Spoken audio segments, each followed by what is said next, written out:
So, our first title is A Comparative Study on the Effectiveness of Traditional Flyers and Facebook Marketing in Increasing Weekly Customer Turnout of Coffee Shops. So, next is our support. According to Statista 2023, over 80% of Filipinos actively use Facebook, making it a powerful tool for marketing. Meanwhile, traditional flyers remain relevant in localized marketing efforts, especially in walk-in focused businesses like coffee shops. Studies such as those by Kumar and Sharma 2022 indicate that digital platforms offer wider reach, while printed media provides tangible recall. So next, practicality. This study is easy to do because the researcher will just ask questions to coffee shop owners and customers. They will choose shops that use flyers or Facebook to promote their business. The researchers can give a short survey to these people. They can also watch and count how many customers come each week, if the shop allows it. This way, they can find out which marketing method brings more customer. The tools and steps are simple, so the study is practical. So next is researcher budget. 100 pesos for survey printing if done offline, or free using Google Forms. Minimal transportation costs may apply if visiting local coffee shops. So next is the SDG link. This study supports two Sustainable Development Goals, or SDGs. First, SDG 8, which is about giving people good jobs and helping businesses grow. When coffee shops know the best way to get more customers, they can earn more money and maybe give more jobs. Second, SDG 9, which talk about using new ideas and technology in businesses.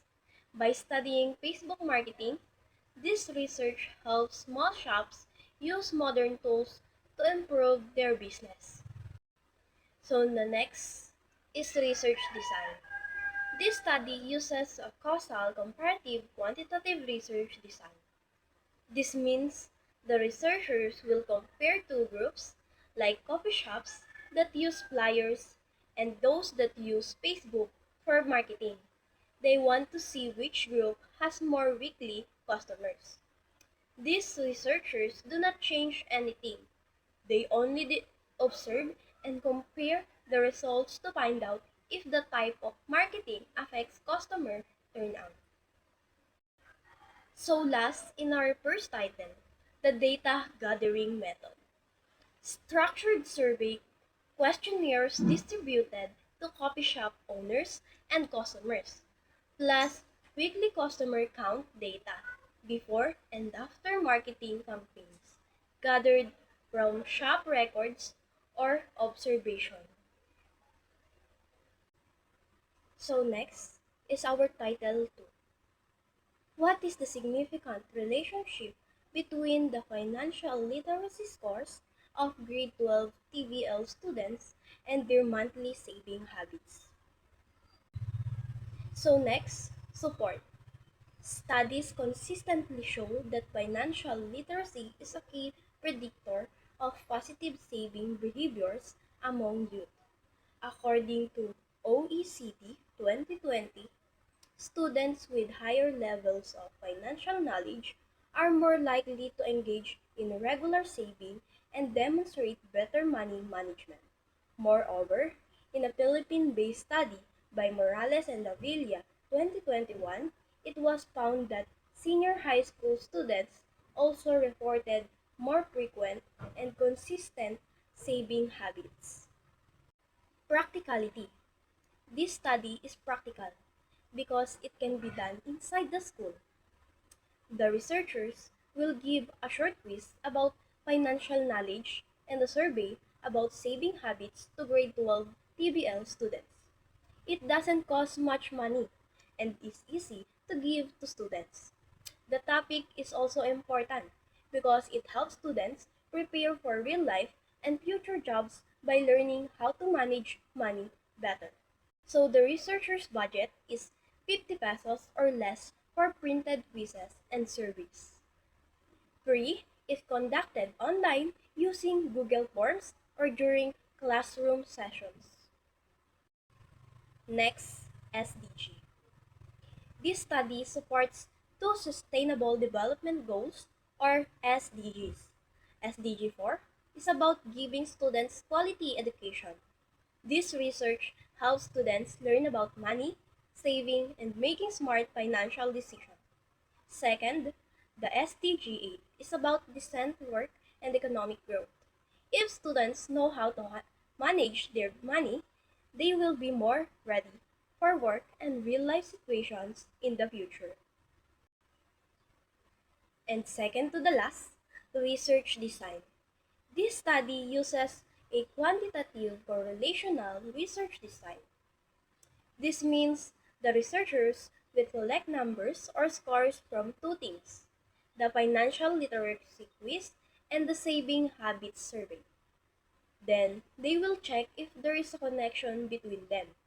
The goal is to see if students who know more about money also save more every month. So lastly, data gathering method. There is two-part questionnaire. First, a standard quiz assessing students' financial literacy like budgeting, saving, interests, and needs and versus wants.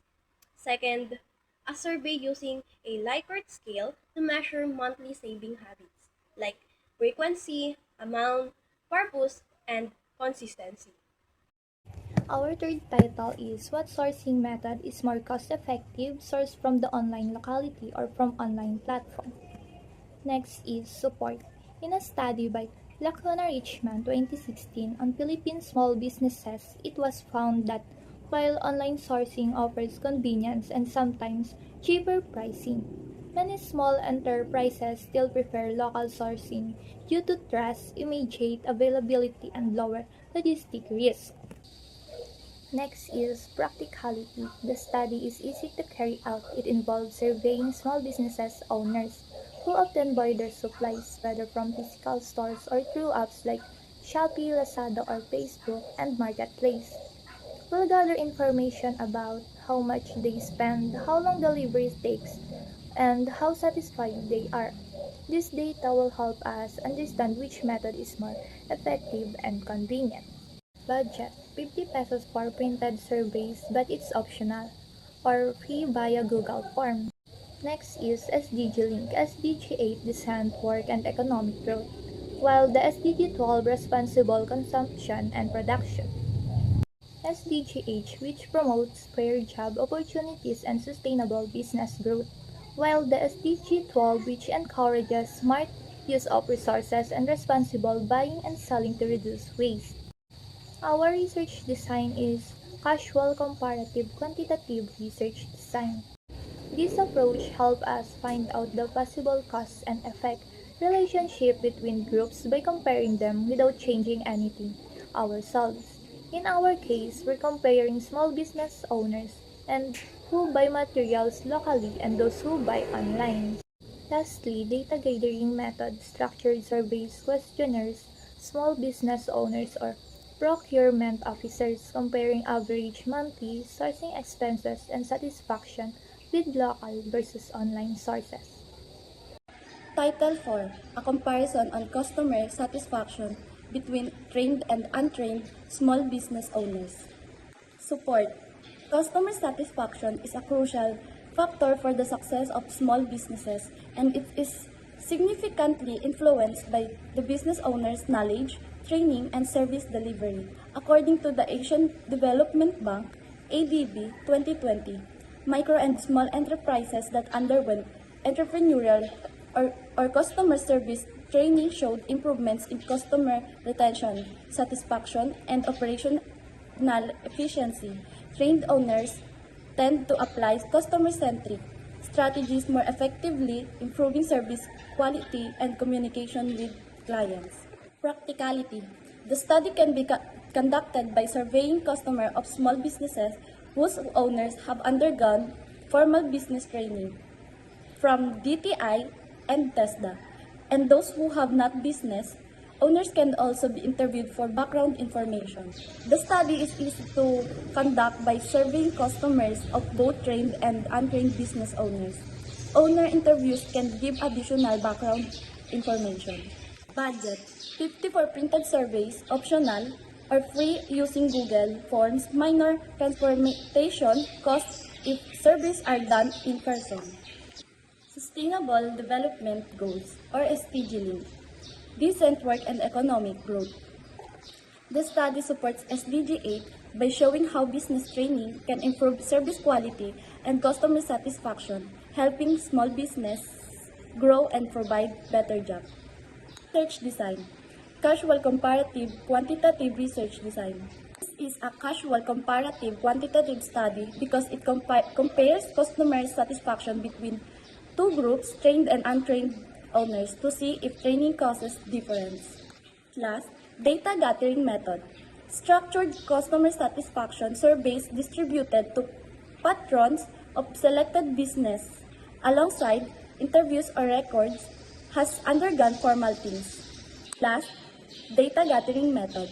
Structured customer satisfaction surveys distributed to patrons of selected businesses alongside interviews or records indicating whether the owner has undergone formal training. Title 5. Assessing the relation between pricing strategy knowledge and business competence in student simulation activities. Support. In the context of student entrepreneurship and business simulation, Tang and Chow 2019 found that students who demonstrated a deeper understanding of pricing strategies during simulation activities performed with greater decisiveness and exhibited higher business competence, particularly in making competitive pricing and budgeting choice. Practicality. The study will be conducted within the school, focusing on students from the ABM strand who have participated in business simulation like market days or classroom enterprises. They will answer a pricing knowledge quiz and business competence self-evaluation. The study is practical because it uses ABM students from the school who already joined simulation activities. They will take a pricing quiz and rate their own business competence. 30 pesos and 50 pesos if survey are printed or completely free if done using online form, Google Form or Microsoft Form. SDG 4, Quality Education. SDG 8, Decent Work and Economic Growth. The study support SDG 4 by enhancing learning through simulation and SDG 8 by helping students build skill for future decent work and entrepreneurship. Correlational quantitative research design. This is correlational quantitative study because it looks for a relation between student knowledge of pricing strategies and their confidence in doing business using scores and survey data. Data gathering method. Survey questionnaire with two parts. A multiple choice quiz measuring understanding of pricing strategies. A Likert scale self-assessment measuring perceived confidence during simulation tasks. Pricing decision, customer interaction, financial handling.